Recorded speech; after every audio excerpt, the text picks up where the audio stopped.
2029లో తెలంగాణలో అధికారంలోకి వచ్చే అవకాశం ఎవరికి ఉంది? Let's watch the story. చదరంగంలో వేసే ఎత్తులను ఊహించవచ్చు, కానీ ప్రజాక్షేత్రంలో ప్రజలు వేసే ఎత్తులను మాత్రం ఊహించలేమంటారు. తెలంగాణ మేమే తెచ్చామన్న బీఆర్ఎస్ మాటలను నమ్మిన ప్రజలు కేసీఆర్కి 2 సార్లు వరుసగా అధికారం ఇచ్చారు.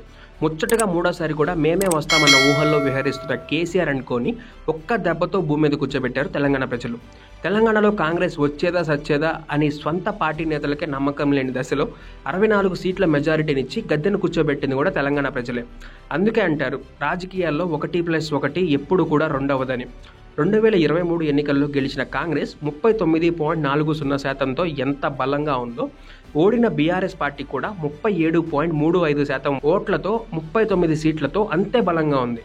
గత ఎన్నికల్లో పోటీ చేసిన 119 స్థానాల్లో 100కు పైగా స్థానాల్లో డిపాజిట్లు కోల్పోయిన బీజేపీ ఈ ఎన్నికల్లో అనూహ్యంగా 13.9% ఓట్లతో 8 సీట్లను సాధించి తానేమీ తక్కువ కాదని నిరూపించుకుంది. ఈ దశలో 2028 నాటికి ఈ 3 పార్టీలు బలమైన ప్రత్యర్థులు అవుతారనడంలో ఎటువంటి సందేహం, ఆశ్చర్యం లేదు.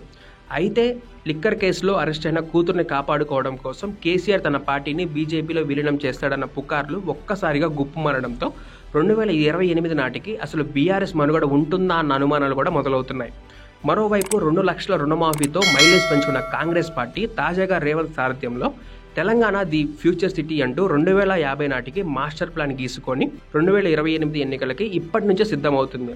అయితే ఇంకా 4 ఏళ్ల పరిపాలనా కాలం ఉండటంతో తెలంగాణ రాష్ట్ర అభివృద్ధిలో కాంగ్రెస్ పాత్ర ఎలా ఉంటుంది అన్నదానిపై 2028 ఎన్నికల్లో ప్రజా తీర్పు ఉండబోతుంది.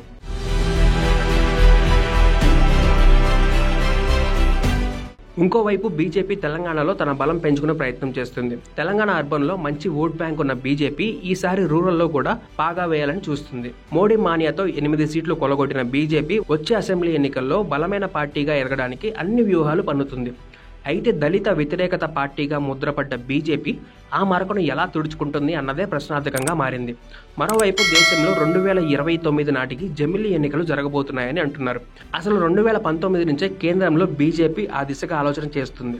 2వ సారి అధికారంలోకి వచ్చిన తర్వాత కూడా చివరి ఏడాది మాత్రమే జమిలీ ఎన్నికల మీద కార్యాచరణకు సిద్ధమైంది. దాని సాధ్యాసాధ్యాల మీద ఒక కమిటీని వేసి అధ్యయనం చేయిస్తుంది. ఈ కమిటీకి అధ్యక్షుడిగా మాజీ రాష్ట్రపతి రామ్నాథ్ కోవింద్ని నియమించింది. ఆయన నాయకత్వంలో కమిటీ ఇప్పటికే ఆ దిశగా భేటీలు వేస్తూ కసరత్తు చేస్తుంది. ఇది ఒక కొలిక్కి వచ్చి 2029 నాటికి దేశంలో జమిలీ ఎన్నికలు జరుగుతాయంటున్నారు. అంటే అసెంబ్లీకు, పార్లమెంటుకి ఒకేసారి ఎన్నికలు జరుగుతుందన్నమాట. ఆ విధంగా చూస్తే జాతీయ రాజకీయాల ప్రభావం ప్రాంతీయంగా పడుతుంది. అలాగే కూటముల మధ్యనే పోరుకు ఆస్కారం ఉంటుంది. జాతీయ స్థాయిలో 2019 కంటే 2024 ఎన్నికల్లో ఆ తరహా రాజకీయాల పోరు కనిపించింది. ఇక 2029లో జమిలీ ఎన్నికలు జరిగితే మాత్రం కాంగ్రెస్, బీజేపీ మధ్య తీవ్ర పోటీ ఉంటుందనడంలో ఎటువంటి సందేహం లేదు. దేశంలో కాంగ్రెస్ నాయకత్వంలోని ఇండియా కూటమి, అలాగే బీజేపీ నాయకత్వంలోని ఎన్డీఏ కూటమి ఉన్నాయి.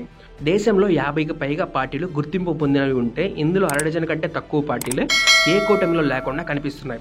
వాటిలో ప్రస్తుతం ఏకాకిగా ఉన్న బీఆర్ఎస్ కూడా ఒకటి. మిగిలిన పార్టీలన్నీ కూడా కూటమిలోనే ఎంచుకొని చేరిపోతున్నాయి.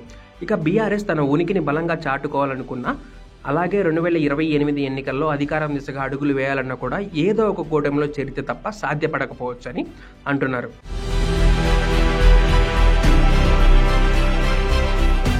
ఎన్డీఏ కూటమిలో చూస్తే రాష్ట్రంలో ఏ పార్టీ కూడా దానితో పొత్తు పెట్టుకునే సాహసం అయితే చేయట్లేదు.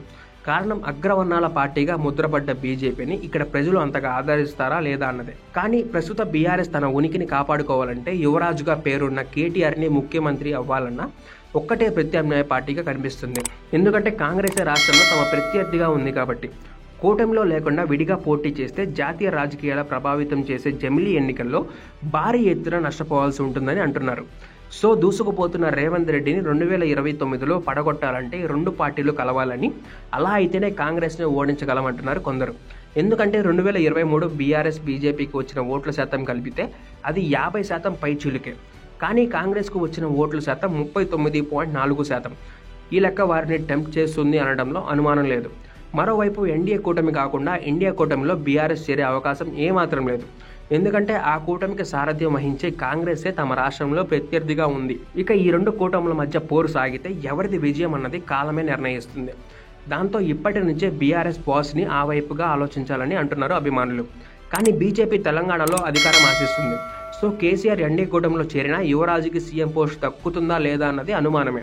అలాగని ఇండియా కూటమిలో చేరిన తెలంగాణలో అధికారం మీద అసలు వదులుకోవాల్సి వస్తుంది. ముందు పోతే నుయ్యి, వెనకపోతే కొయ్యి అన్న రకంగా ఉంది బీఆర్ఎస్ పరిస్థితి.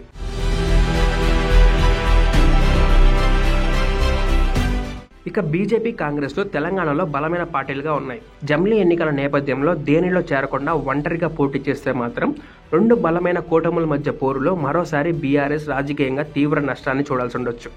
మొత్తానికి రెండు పార్టీలు రెండే కూటములు అన్న లెక్క కోసమే బీజేపీ మరోసారి జమిలీ ఎన్నికలను తీసుకొస్తుందని అంటున్నారు. ఏ విధంగా చూసినా అది బీఆర్ఎస్ పార్టీ అస్తిత్వానికి ముప్పుగానే ఉంది. ఏది ఏమైనా 2029 ఎన్నికల నాటికి ప్రజా తీర్పు అనేది అధికార పార్టీ పాలనపైనే ఆధారపడి ఉంటుంది. గ్రామాన బీజేపీ పార్టీ బలపడడంపై బీఆర్ఎస్ పార్టీ పెట్టుకునే పొత్తులపైనే అధికారం హస్తగతం అవుతుందా అన్న విషయం తేటతెల్లమవుతుంది. ఈ వీడియోపై మీ అభిప్రాయాన్ని అయితే మాకైతే కామెంట్ రూపంలో తెలియజేయండి. Thank you for watching. Please like, share and subscribe.